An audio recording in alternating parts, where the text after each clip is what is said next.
ఎందుకంటే అణ్వాయుధాలు అన్నవి ఇరు దేశాల దగ్గర ఉన్నాయి. హ్మ్. భారతదేశం దగ్గర కూడా ఉన్నాయి, పాకిస్తాన్ దగ్గర కూడా ఉన్నాయి. పాకిస్తాన్ ఏంటంటే it's a failed state. Almost పాకిస్తాన్కి ఏకాకిగా ఉంది ఇప్పుడు ప్రపంచంలో. కాబట్టి అటువంటి దేశం ఏ స్థాయికి వెళుతుంది అన్నది కూడా ఒక చర్చనీయాంశంగా మారింది.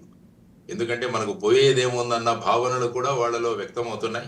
సో ఆ విధమైన పరిస్థితుల్లో ఒక అణ్వాయుధం ఉన్న దేశంతో ఏ విధంగా మనం ఆ, మ- మన చర్యలు ఉండాలి. ఎందుకంటే ఇప్పుడు చూసుకుంటే అమెరికాకు ఇరాన్కు మధ్య కూడా ఆ చర్చలు జరుగుతున్నాయి.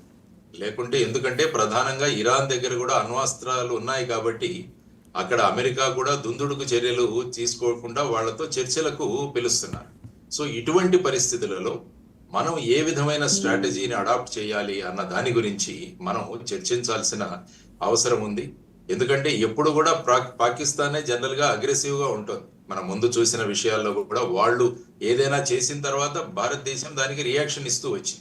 సో ఇప్పుడు కూడా పెహల్గావ్ లో కూడా పాకిస్తాన్ సపోర్ట్ ఉన్న ఈ ఉగ్రవాదులు ఎవరైతే ఉన్నారో టిఆర్ఎఫ్ వాళ్ళు తీసుకున్న చర్యలను మళ్ళా పాకిస్తానే మళ్ళా దుందుడుకు చర్యలు మొదలుపెట్టి వాళ్ళ సైన్యాన్ని ఎల్ఓసికి పక్కగా వాళ్ళను మోహరించడం, తర్వాత వాళ్ళ ఫైటర్స్ అందరినీ కూడా అరేంజ్ చేయడం,